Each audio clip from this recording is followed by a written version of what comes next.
akad yang namanya jual beli, sewa, kontrak, itu agak runyam kita ngomongnya, apalagi itu mertua kan gitu ya. Jadi sarannya tiga sih, persuasif dengan orang tua ya, dengan mertua.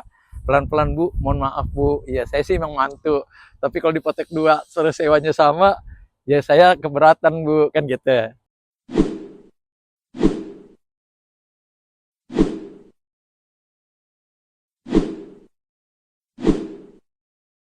Assalamualaikum warahmatullahi wabarakatuh. Bismillah. Benturan kepentingan usaha siang ini adalah mertuaku potek dua tokoku. Waduh. Nah, gini ceritanya. Mas Subhan, iya Mas Aldi, aku sewa hitungannya sama mertuaku sudah 5 tahun.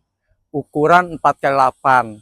Tiba-tiba sebelah tukang bakso yang juga nyewa sama mertuaku pindah.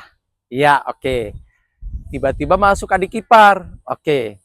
Karena adik ipar merasa yang bekas tukang bakso terlalu kecil, karena ukurannya cuma 2,5 kali 5, dia calling ke orang tuanya ya, mertua Anda ya, iya. Akhirnya orang tuanya panggil saya, iya, Aldi, ya, Jono dan sebagainya lah ya, kan gitu ya. Bisa gak potek dua toko kamu?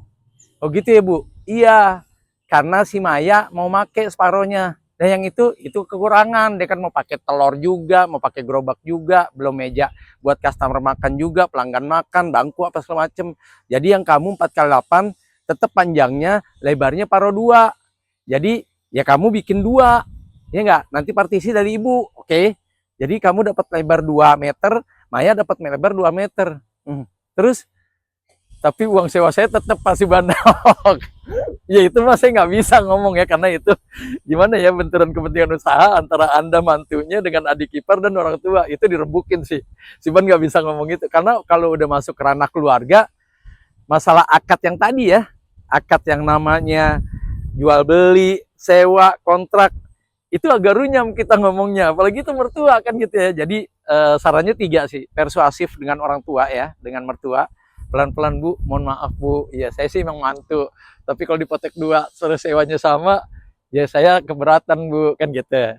Kalau emang nggak mungkin, ngomong sama Maya, Maya tolong dong Mas Muni nggak setajir itu gitu loh. Kalau seandainya dipotek dua terus biaya sewa dikurangin nggak apa-apa, tapi biaya sewa tetap, sementara space dikurangin kan Mas berasa. Itu yang kedua. Yang ketiga, kalau nggak mungkin juga lewat istrimu, ya nggak? Istrimu ajak ketemu nih dengan Mbak Maya dengan ibunya gitu loh, kamunya di belakang layar gitu loh, biar mereka bertiga amprogan gimana nih, masa suamiku mentang-mentang mantunya ibu jadi diskriminasi sih, termarginalkan, kan kurang lebih gitu ya. Tapi kalau seandainya Mas Subhan bisa nggak ngadepin mertua, ya nggak bisa lah. Intervensi itu. Jadi solusinya tiga aja. Jadi Mas Aldi atau Mas Jono atau Mas Parjo, siapapun juga nama Mas yang melapor ke saya, ya persuasif ya, kekeluargaan kepada mertuanya. Kalau nggak mungkin ya kepada Mbak Maya, adik iparnya. Nggak mungkin juga, ya udah Mbak Maya sama ibu mertua diajak sama istrinya.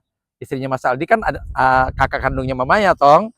Anak kandung dari ibu mertua, toh ya ajak kemana gitu kan. Entah kemana lah, ke rumah makan apa, ya relax gitu.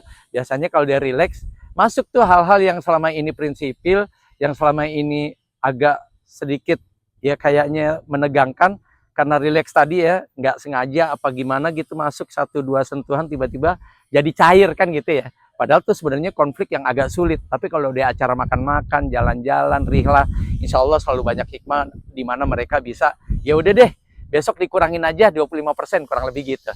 Gitu Mas Aldi, Mas Jono, Mas Parjo, Mas Parmin dan sebagainya ya. Siapapun yang melapor ke saya, kalau masuk ke ranah keluarga saya nggak bisa, paling solusinya seperti itu. Koordinasi, konsolidasi, dan ya tadi ya persuasif kepada mertua, yang kedua kepada Mbak Maya, yang ketiga ya tadi istri Anda sebagai anak kandung dari ibu mertua dan sebagai kakak dari Mbak Maya, ya ajak ketemu Mbak Maya dan ibu untuk ngomong di titik tengah dalam keadaan relaksasi. Mudah-mudahan Allah kasih solusi. Kurang lebih seperti itu. Yakinlah bahwa kesuksesan telah lama menanti.